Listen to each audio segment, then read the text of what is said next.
I'd like to start out first, and it's my sense that across the region and probably across the world, success of mass participation events has a very tight connection with how well they're supported by governments and the platform that they potentially create to interact with government. So maybe, Winnie, starting with you, from a Standard Chartered Singapore Marathon perspective, last year took the initiative of working with Community Chest, and how did you see that as a potential platform to build your relationship with the Singapore government? Can you share a little bit around that story for me, please? Sure. Hi, everyone. I'm Winnie from Standard Chartered Bank. Just to give some context, so we are the sponsor for the Standard Chartered Singapore Marathon. The event has been happening in Singapore for the past 17 years, and I think it's arguably the largest marathon event. We shut down a number of roads.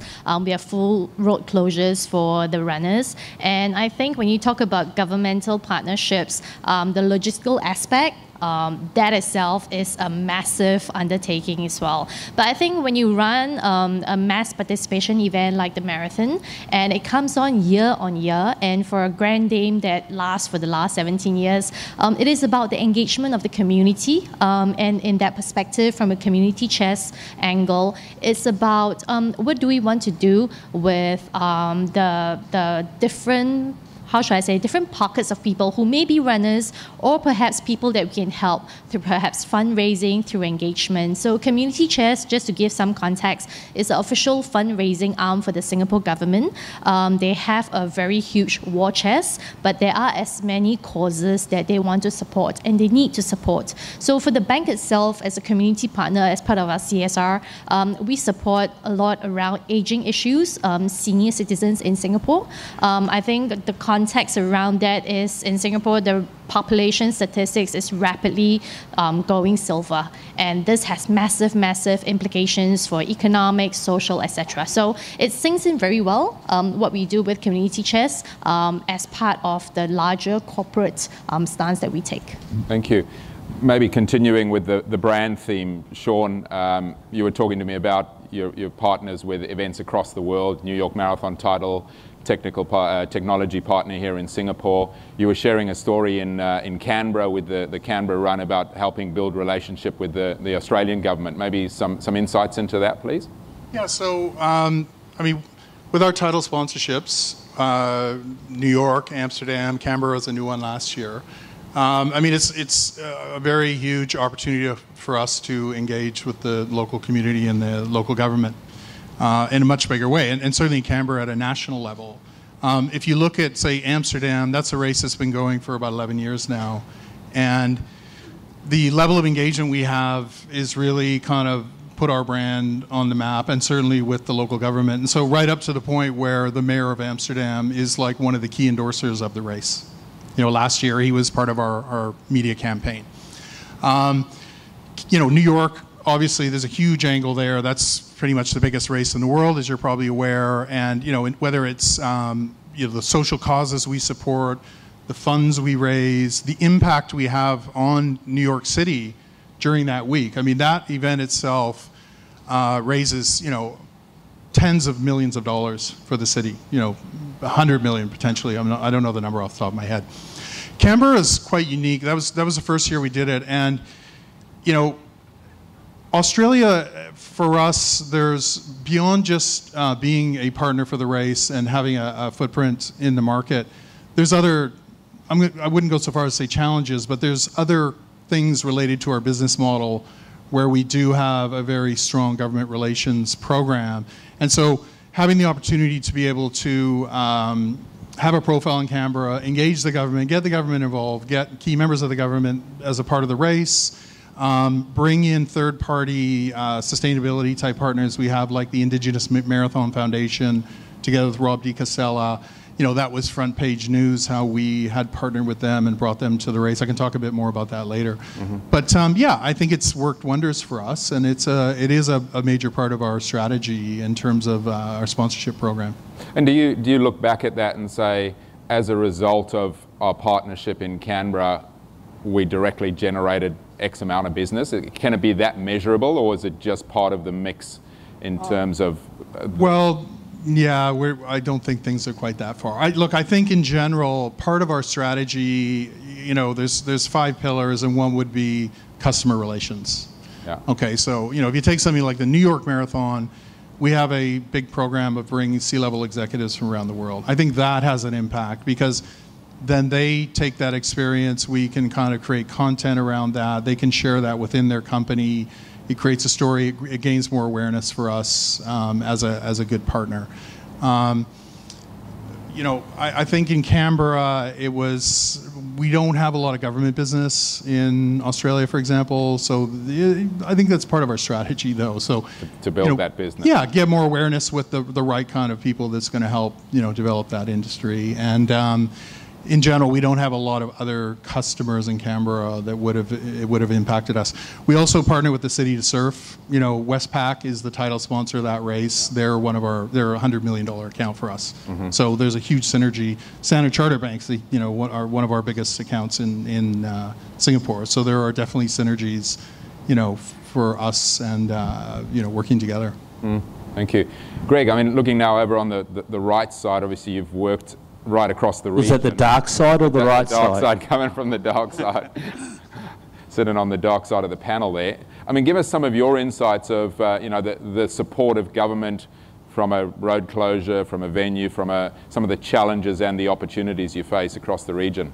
Look, having worked across the region and certainly in Australia as well, and I think one of the things that all the governments, doesn't matter the country, I think one of the things that they actually lack in each of the countries around the region is one coordinating body, that someone who wants to do an event of any type that might impact the community, you can actually go to and say, right, we have a proposal for you, we want to come in and do X, Y and Z. Instead, every government is completely different, every department's different, every personality within every department's different, and they all have their own take on things. And I think it really does need to change in all these countries, that if they're serious about running events that impact the community and the community gets the benefit through the sponsors and through raising funds, then they need to be serious about a policy on events. And that's, be it one coordinating body, but also then they need to, as a government organisation, be able to sell those benefits to the community. Because in a lot of these other countries that we work in, you know, and Chris can talk about Bali, you can be doing a try running through a village and you've got to deal with the village head. Nothing wrong in dealing with the village head, but obviously he has personalities, he has, you know, his own little constituents to deal with and all the rest of it. And so that's the biggest issue we face in this region, is that in each country there's not one coordinating person or body you can actually go to that can allow you to start the journey or the story of bringing in the event. If you had that, then at least that would get you started. But also then, you know, in all democracies, governments change. So, you know, then the personalities change again. So 3 years you might have spent building a relationship, you might have had the event on a good footing, the government changes and so do the personalities, and the event can change again. So I think if all the governments in this region are serious about events, and the tourism benefits, the economic benefits, the community benefits, the actual workforce benefits in training people is phenomenal, and they should see it just as important as building a car manufacturing plant. But it's a mindset change, and I think they've got to make that mindset change to then allow us to overcome the challenges, to be able to commercialise the event from a commercial perspective, but then for the sponsors to be able to do their thing as well. It does take a mindset change, and it's pretty strong. Do you see it starting to change in some markets? Look, I think in some markets, in Singapore's probably got a coordination body through the Sports Council. Outside of that, Australia's probably got each state body that allows you to do it. But outside of that, they haven't started the mindset change yet.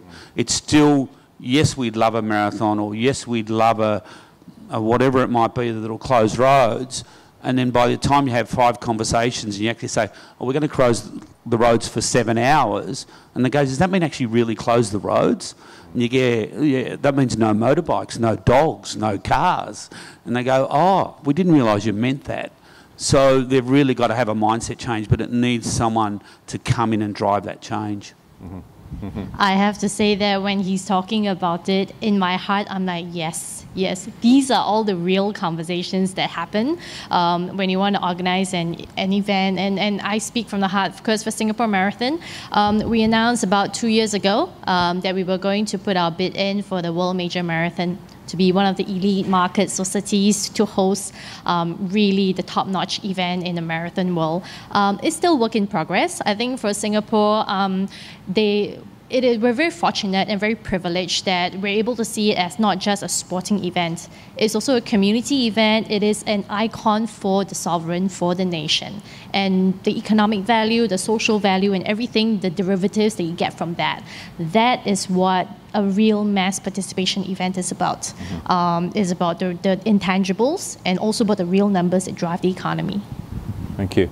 Sam, a little bit left field, I guess, in terms of not the typical mass participation industry, but some amazing stories you were sharing with me. So you have a 3-on-3 basketball tournament across 82 cities with 65,000 participants last year, and a 5-on-5 football tournament, 26 cities with 56,000 participants.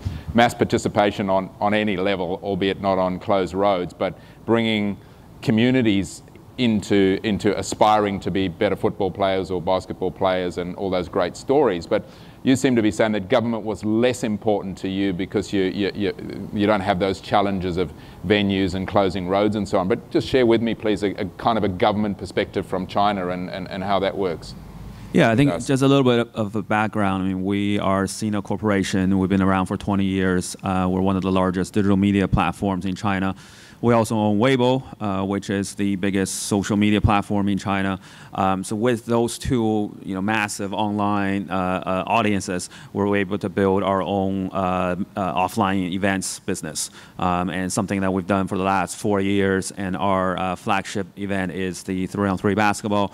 It is now the largest event in the world, and we're FIBA certified, and we're in 82 cities in China. And actually, I'm headed to Manila right after this for our first ever overseas stop in Manila, Philippines, and we're looking to expand all throughout Southeast Asia as well. From our perspective, the fact that we're able to do the offline events really comes from the resources that Sina has, right? That our company has. We have 25 regional offices all across China, and each of those offices have connections with the local government. So when I say that it's not so important, it's because I don't have to go into, getting road approvals and all of these things. But in each city, when we do go in, all of that infrastructure is partially built for us because of our previous relationships, right? So we know local operators, we know local media, we know the local government. So it really makes things very smooth. So for example, last year in September, there was a major event in Beijing, and basically the government did not give any permits for sporting events or even any type of massive outdoor events, except we got one. Right in the middle of the government event that we're holding, and that's due to 20 years of our experience with the government guys, and the different bureaus. So on a certain level, I mean, it's very important to us. But I think for us, we don't see it in the foreground as some of these other guys might on an annual basis. But one of the things we're also trying to promote is, in addition to just doing a tournament in each of these 82 cities, next year we're going to roll out a much prolonged period of play for these basketball players and for these soccer players, so that they can get sustained capabilities to play in these cities. And that's something that the local governments are very much in support of, because when it comes to fitness, when it comes to health, just hosting a one-weekend tournament really doesn't do much for kind of the mass participation level. For our tournament right now, a lot of the elite players, those are the guys that come, they try to win, they play the weekend, and hopefully they can make it to Beijing and win the whole tournament. But for guys who just wants to be weekend warriors, we're providing that to them through the government support and through the support of our local operators. Yeah, so I guess what I'm hearing in summary on that point is, it would seem that government's critical on pretty much any level, whether it's sponsors wanting to interact with them as potential clients, and to Greg's point, it's like building a manufacturing plant. You know, it can have a massive impact on communities if it's embraced. Clearly, you guys have got the deeper relationships where permits are not an issue, but in terms of adding to the community from a health and well-being perspective, great impacts. Let's maybe move on to the opportunity for these kind of to act as a catalyst for brand engagement and to showcase your products or services. And maybe starting with you, Sean, from a technology perspective, it would seem that there's multiple opportunities for someone like TCS to integrate. Maybe share a couple of stories around that for the audience, if you wouldn't mind, please. Okay, so I mean, we have the brand, you know, is a major focus of what we do. There's 5 pillars. In addition to branding, customer engagement, we have CSR and charity programs attached to everything we do. There's an internal fitness main component, but we are a technology company, and you know, enabling technology in these events is really one of our main platforms. Okay, so the biggest thing that we do is develop apps for all the races we're in, whether it's title sponsorship or technology partnerships like we have with the Standard Chartered Marathon in Singapore. You know, and I think the app is really, that technology has really moved beyond just being kind of an informational source to support you running the race, right?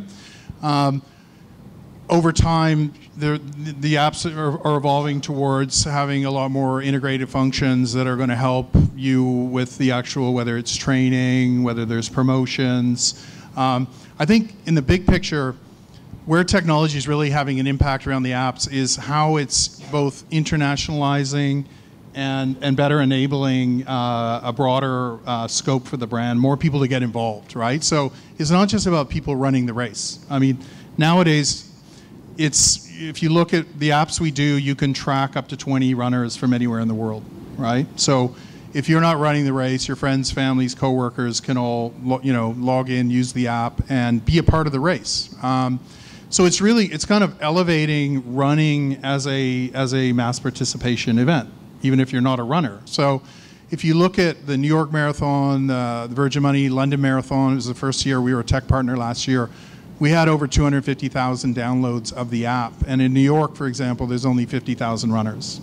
So it is really making it, you know, and I personally tracked probably 10 different runners of people that I knew that were in the New York Marathon from around the world. Which is great. Now there's a few risks there because it might not work properly, but I won't get into that. The other part of it where I think things are going that's going to be interesting is, you know, and in an event like New York where we are the title sponsor, we have demoed new technologies around AR, augmented reality, so how you can kind of see the race in a different manner, virtual reality, how you can, you know, put on a headset and you know, literally participate in the New York Marathon. There's other technology, you know, in terms of wearables and stuff. We have tested IoT solutions that do things like show a lot more kind of biometric information, and they've trialed this like in the New York Marathon last year with I think ABC TV, where they put this on probably 10 of the top runners, and they use it to gauge like how much where their performance capabilities were in the race, and like at a certain point how much more they were going to be able to push, or how they could judge who was potentially going to have the most oomph to finish the race, right? So I think, you know, in that regard, I think that's kind of where technology is going, and it's going to be interesting to see how it's going to, you know, get more people involved and have a lot of cool new features. Thank you. Oh yeah, okay, great. How was it being a guinea pig? Good? Yeah, actually, I was worried about needing some other stuff, but totally seamless. Yeah. So the comment from the audience is this gentleman was one of the guinea pigs in that, and he's still alive to tell the story. So great experiment. Yeah.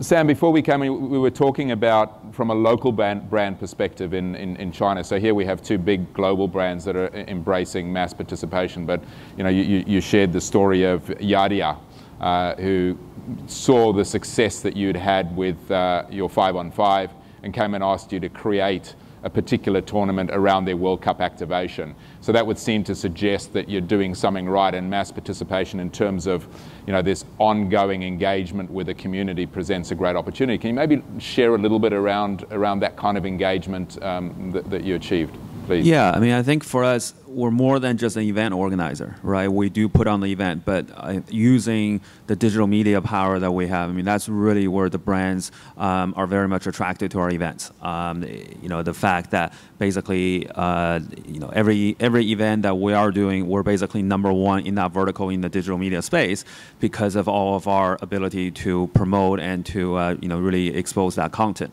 right? So on Weibo, I mean, our engagement is actually higher than the CBA, which is the Chinese Professional Basketball League, in that basketball space. Our football numbers are up there as well. I think for Yadia, we did 24 stops for them from May until July around their FIFA World Cup regional supporter partnership. And basically, they were able to use our events to activate on their FIFA World Cup sponsor. So they will bring out FIFA World Cup balls, they brought out mascots, they were able to do viewing parties around our events, and all of that resonated not only with the people who were actually at the event, but also online. So we did over 150 million views in video views for them. We did 300 million views on the hashtag for them. So really kind of leveraging that digital media publishing and the social media power that we have, we're able to attract a lot of these brands. And Yadia, you know, for them, we also hosted a music festival and viewing party attached to the football event. So it's really about kind of engaging fans in different ways, both offline and online. Thank you, thank you. Winnie, I'm interested from a marathon perspective. You go from a kids dash, which this year will be at Universal, through to a 10K, a 5K, a half marathon, a marathon, and elite runners. How does a brand engage across that spectrum? And then another element of it is, if I'm right, several thousand volunteers. Are they potential customers as well? How do you create the opportunity to create brand engagement across such a broad spectrum of participants? Okay, so I think it is also a matter of evolution. To be honest, it wasn't so well thought out when we first started. I haven't been with the bank for that long, but when the marathon just started, I think it was like 5,000 people running, and period. Having that road closure then and now, logistically, is heaven and earth, but it wasn't that big a deal when we started doing it. It was like, yeah, let's do that. Sounds great. We have a Hong Kong marathon. Let's do that in Singapore. But when you think about it, and when the business grew, and also in tandem, and here's one of the most important things, is about trends. Running by itself was a sport that took off in Singapore. Health, wellness, the awareness from the community at large. That was kind of like a curve that we grew with. And as you went along, we were also thinking, hey, what does it say about the Standard Chartered brand? What do we stand for? The bank as a corporation, as a financial institution, we don't have real products. We have solutions. We sell relationships. We bank people based on their life cycles, based on what you need from a first account to your mortgage, to your retirement, etc. These are all narratives. These are all relationships. So how do you then evolve this relationship with your brand story, and what are some of the tools that we have in our toolkit? And the marathon was one of it. So besides having the huge focus on elite athletes, the full marathon, going for a gold label, IAAF certification, etc., that was really all about the brand values that we had as a bank. Going the distance, quality, trust, all of that. But then when you look at the community and the way it developed, the curve around larger awareness around running, you have your elite guys, you have your weekend warriors, you have the schools that were pushing the whole wellness, fitness, starting from young. That was when we decided that Kids Dash, the 5km, the 10km was going to be things that we wanted to expand. And I think it's also sitting on the backbone or the foundation that we've built along the last decade or so. And it is all coming in quite nicely. Sitting here right now, I can sort of look back with the privilege of hindsight, but really it's also about trying to piece it together. When I first took on the marathon role in 2015, that was the first year where we took apart Kids Dash and put it as a standalone event. There's always a little bit of a risk because you didn't know if people thought that families would want to come freedom and go for a standalone race? Would the parents or the dad who was running or the mom who was running the next day, would he or she want to bring their kids for a carnival on the Saturday before, etc., etc.?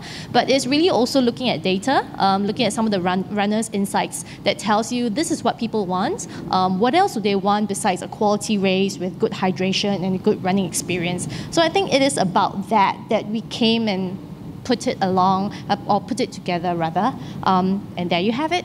So constant review and evolution, and making sure that it's it is absolutely that. And that is actually the same process that you would take for any product development or any kind of like brand development you have for a company, be it small, mid-size, or an MNC. Thank you. Greg, interested from your perspective, obviously you're across a number of different genres, and we've spoken about success, and I'd love you to share some success, but maybe if you've got a case study of failure without necessarily naming a brand or an event, but put you on the spot. But you know, what people get wrong, which means that partnerships don't last sometimes. And to that point, that's the best lead-in is it's not so much what they get wrong, it's what they don't get right. And from an events perspective, and whether it's MASP or any type of event, and from a sponsorships perspective, what's changed over time is that gone are the days where you have an event on a certain date and it's going to bring X number of people in. You've actually can't sell a one-day event anymore, even though your event might be one day. You've actually got to go for a journey. If you're in and going to see Standard Chartered and you say, I've got a Singapore Marathon on the 10th of December and it's going to bring in 50,000 people, you've got to make sure that they understand that the mindset, it's got to be a 12-month journey. There is ability to leverage the event for the full 12 months. Now, from everyone who's sitting in the room, from a marketing or events perspective, you say, I don't really want to speak to the sponsor for 12 months. I want to see them on the day when they pay the money and let's have good times. But those days are gone. So, and then you link it back to what Sean was talking about the augmented reality. I also want the runners to come to my event. I don't actually want them to do it digitally because I actually want to make a dollar out of them. So you then take what they're doing from an app point of view and how do you integrate that into a 12-month program. So you really now need to pull all these parts together, and as an organiser, if you're not pulling them together, one, you're not going to deliver sponsorship and you won't get them back for the second and third year. And two, your experience for your participant at whatever event will be limited. So the experience in terms of what you deliver is about talking to them, and they might not want to open your electronic news every month whenever you send it out. But if you're not trying and you're not making it interesting and you're not trying to leverage the full 12 months, then you're not doing justice to your sponsor, your participant, yourself, and to your bottom line. So the failures are the people that don't realise that it's no longer just a 1 or 2 day event, whether it's a festival or running or whatever it is. It's got to be a 12-month program that delivers and integrates with what the sponsor wants. You may have to convince the sponsor what they want, and that's part of your selling skills, but it's got to be seen as a 10 to 12-month program, and then you'll succeed.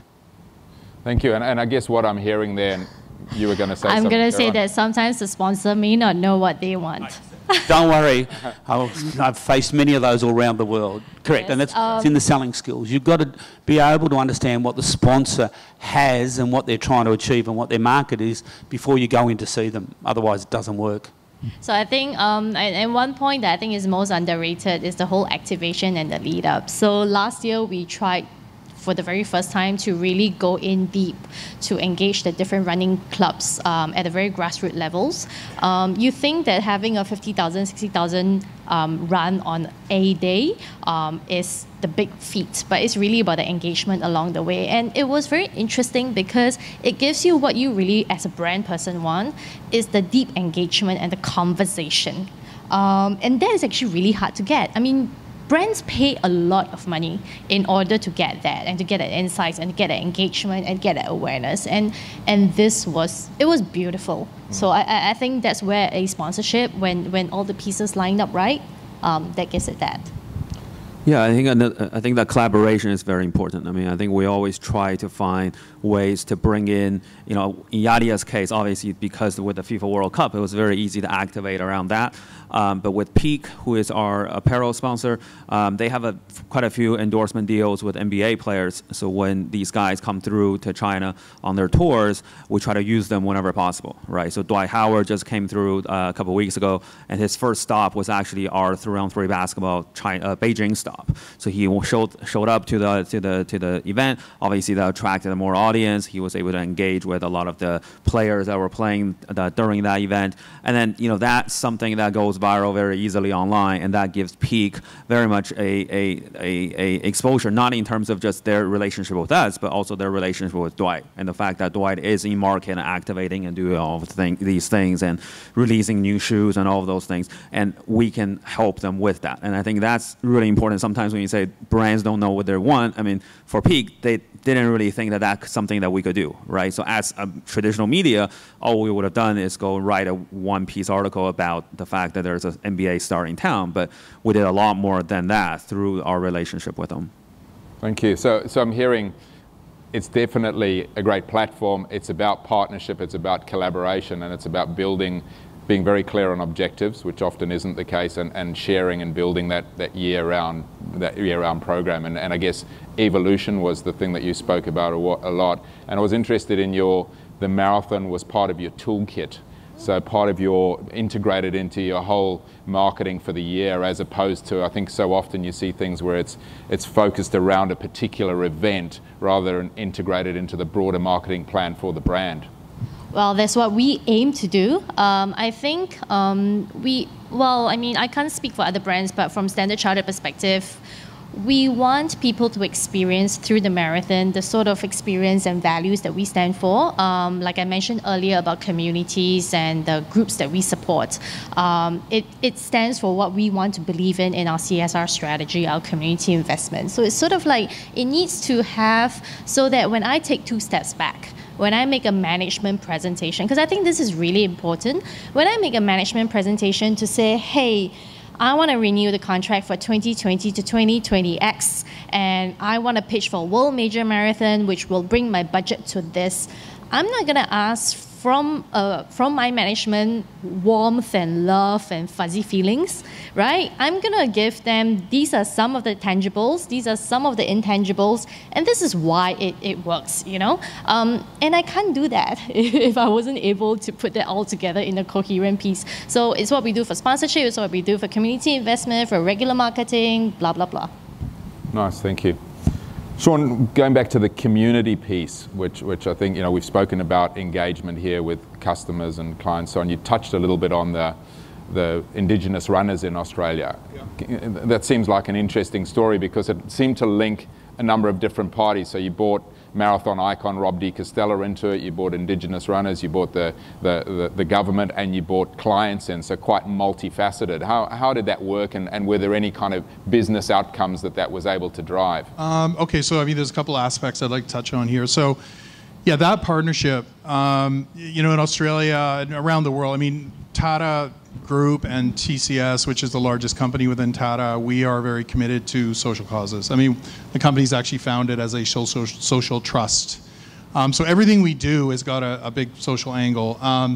The Indigenous Marathon Foundation came in through our Pro Bono program, which we've now rebranded Community Innovation Program, where we had committed to fund a certain amount of money free to develop the technology of their choice. We've ended up developing an app for them. So they work around communities in remote Australia to kind of get people into running, get into well-being and fitness, and the app has helped bring them all together. Working with Rob de Castella, the founder. If you don't know, Rob de Castella is this legendary Australian runner. He won the Boston Marathon, I think Commonwealth Games. He was the best in the world in the early 80s, one of the best in the world. He's been a fantastic partner for us, and that's become headline news. So it's really, I'd say it's probably one of the best of its kind partnerships I've seen in corporate in Australia. And we're getting, the momentum's there. We take them to the New York Marathon. We bring them to all the races we do, and the partnership's just growing. Rob DiCasella is going to be one of the special guests at our upcoming customer summit, for example, and bring his runners. You know, we're doing a morning run with them and all this kind of stuff. So it keeps building.